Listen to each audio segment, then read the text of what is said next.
Assalamualaikum warahmatullahi wabarakatuh. Perkenalkan, nama saya Rizka Setiawati Huda, NPM 2021700059. Saya dari Program Studi Pendidikan Geografi Fakultas Keguruan dan Ilmu Pendidikan Universitas Siliwangi. Di sini saya akan memaparkan mengenai peran PKLH dalam tantangan global, serta AMDAL dan juga mengenai studi kasusnya.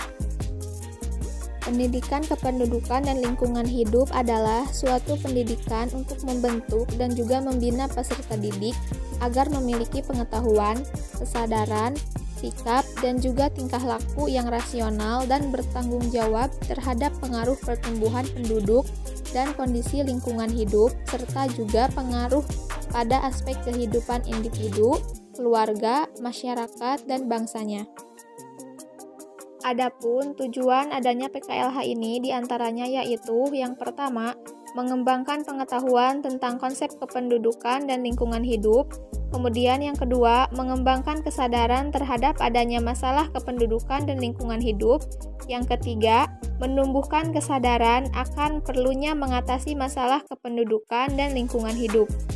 Kemudian yang keempat, mengembangkan pengetahuan tentang adanya hubungan timbal balik antara penduduk dengan lingkungan hidup, mengembangkan sikap positif terhadap pembentukan lingkungan hidup yang serasi dan menjamin kelangsungan hidup manusia. Yang keenam, mengembangkan keterampilan untuk membina keluarga, kelestarian lingkungan hidup. Serta yang terakhir, mengembangkan partisipasi aktif dalam usaha meningkatkan kualitas penduduk dan juga kelestarian lingkungan hidup. Kemudian selanjutnya ada pembahasan mengenai AMDAL. Menurut pasal 1 angka 11 Undang-Undang Nomor 32 Tahun 2009 tentang pengelolaan dan perlindungan lingkungan hidup adalah kajian mengenai dampak penting dari usaha dan atau kegiatan yang direncanakan pada lingkungan hidup yang diperlukan bagi proses pengambilan keputusan tentang penyelenggaraan usaha dan atau kegiatan. Tujuan dari adanya AMDAL ini yaitu memprediksi dampak lingkungan pada tahap awal dalam perencanaan dan desain proyek, kemudian menemukan cara dan sarana untuk mengurangi dampak buruk, membantu proyek agar sesuai dengan lingkungan lokal dan menyajikan prediksi dan pilihan kepada pembuat keputusan. Untuk pengkajian studi kasus yang ada di daerah tempat tinggal saya, yaitu adanya alih fungsi lahan menjadi pemukiman. Alih fungsi lahan menjadi pemukiman ini apabila tanpa ada pengawasan dapat berdampak negatif bagi manusia dan juga makhluk hidup lainnya.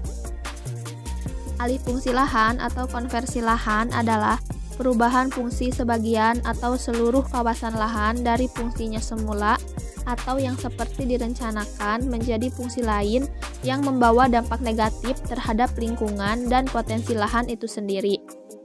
Alih fungsi lahan ini merupakan salah satu konsekuensi dari perkembangan wilayah yang merespon pertambahan penduduk.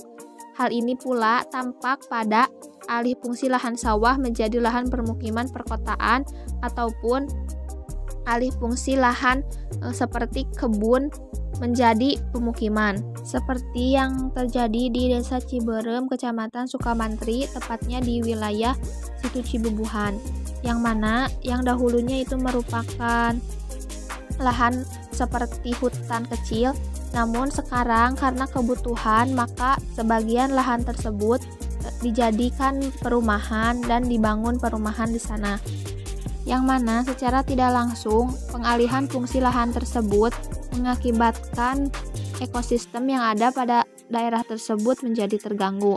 Nah, sehingga solusi agar tidak terjadi masalah yang berkepanjangan, maka setiap pembangunan itu harus berdasarkan pengukuran-pengukuran yang sesuai dan tidak merusak ekosistem lingkungan sekitar.